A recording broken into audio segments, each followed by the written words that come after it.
just a couple of things that I'll say. As I kind of jokingly said earlier, welcome back to the party nobody wants to attend, nobody wants to be invited to, but yet here we are again.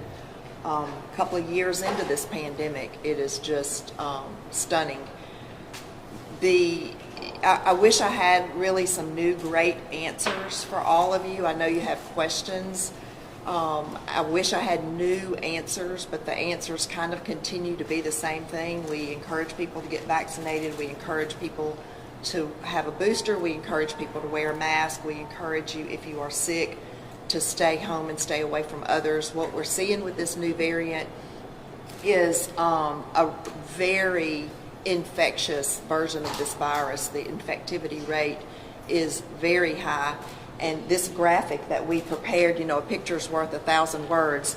You look right here, this is about 4 weeks ago where we had 18 patients in the hospital, and you can see where we are now. Today we're at 125. Yesterday we were at 130. The last few days we have been in that range. On today's count, the 125, there are, I think it was 25 or 26 of those are in the ICU. So one of the, I hate to say even a bright spot, but at least a point that is better than with Delta is that not as many of the patients that we've seen so far with this variant have had to go to the ICU. But if you're one of our 25 patients with COVID in the ICU, or if you're one of the many across the state, then it's just as bad as Delta. So we are seeing higher numbers. I'm sure by now you've all seen the state numbers for today. Of course, that's a 3-day total, but you've seen those numbers today. So a smaller number of a large number is still a lot of people. This is still something to take very serious. One of the challenges that we have now that is a little bit different, or maybe just a little bit worse, I would say, than it was previously, is the staffing challenge that we have. And this is not unique to us. It's not unique to hospitals in Mississippi. It's happening all across the country, in that we don't have enough staff to open up all the beds that we have. Earlier in this pandemic, we had staff and needed resources to help open additional beds, and we did.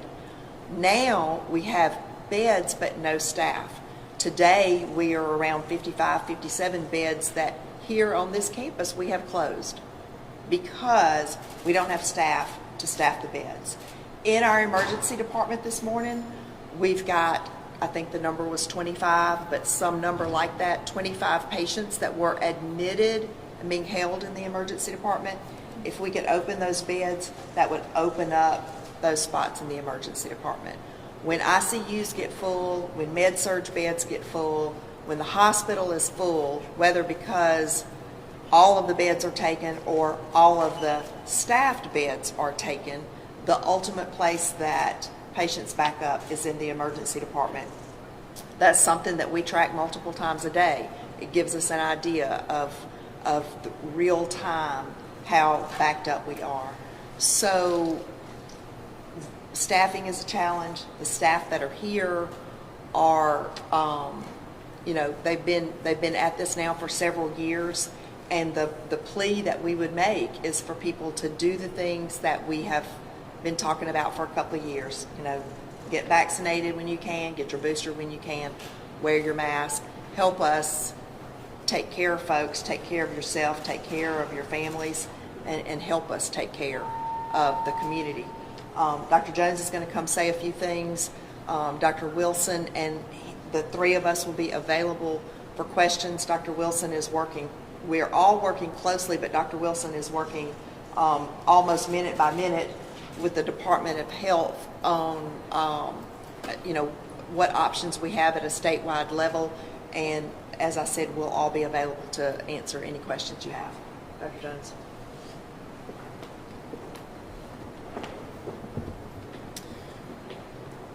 Well, a lot of what Dr. Woodward said, I won't reiterate, but the game has changed since the Delta wave. We're having to face a few different challenges that we didn't face before during the last surge.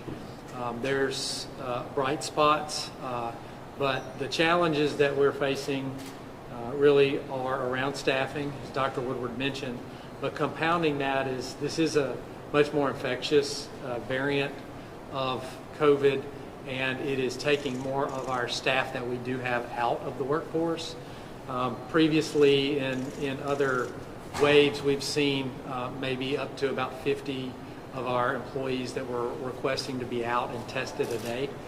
We have reached at several points in the last 2 weeks up to 175 a day, so almost triple that amount. In our health system, we're averaging somewhere around 80 to 90 of our employees in the health system alone that are out on COVID isolation a day.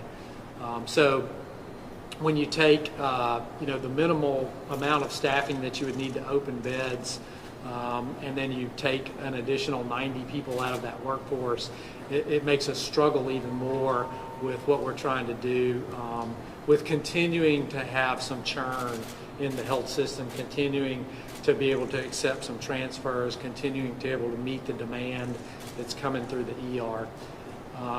It is true that we're not seeing as severe illness with this variant as we were seeing with Delta.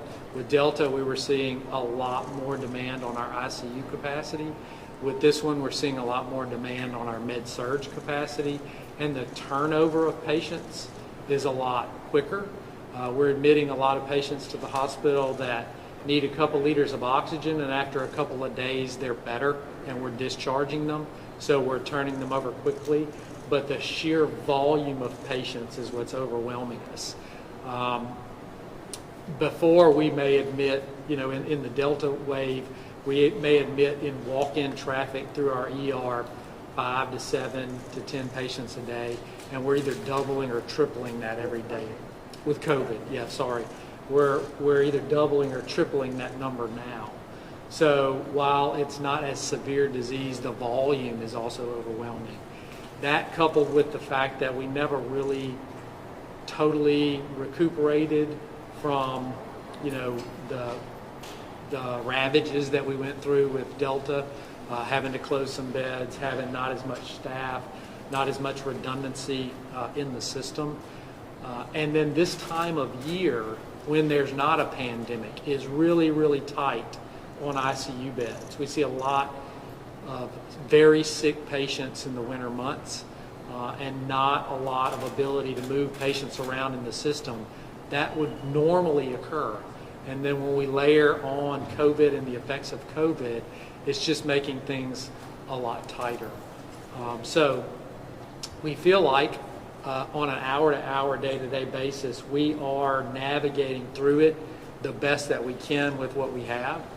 But it is a day-to-day, hour-to-hour process where we're evaluating if we can do certain types of surgeries, how many we can do, what types of transfers we can accept, how many patients we have coming through the ER, and we're doing the best we can to spread those resources around to as many different options that are asking for our resources as we can. That's Questions? all I have. We're open for questions. What do you need to try to compensate for this surge there? We've seen Samaritan's Purse come in. We saw some federal help. Are you asking for that or seeking that type of help now? Well, the best way to think about that is, and what we expect, if you look at the modeling of what we might see with this surge that we're seeing now, it's been very quick, as you can see, quick upward peak. We expect that the models show that it'll be a quick downward peak, probably, or downward trajectory, probably the end of January, the beginning of February.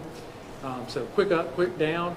To get resources in place in terms of staffing from outside agencies, if they're available, in our experience with Delta, will take weeks and weeks. Not only do they have to identify staff, they have to come here. We have to make sure they have a competency to care for the complexity of patients that we have, and then we have to get them into the regular rotation. That takes 3 to 4 weeks. And so it's likely that even if we had that option, which we've not been presented that option, by the time it was realized, we wouldn't necessarily need it anymore. So I think as opposed to what we saw in Delta where we got that and it was helpful, this time around, it's not going to be a situation where we're going to be able to avail ourselves of that.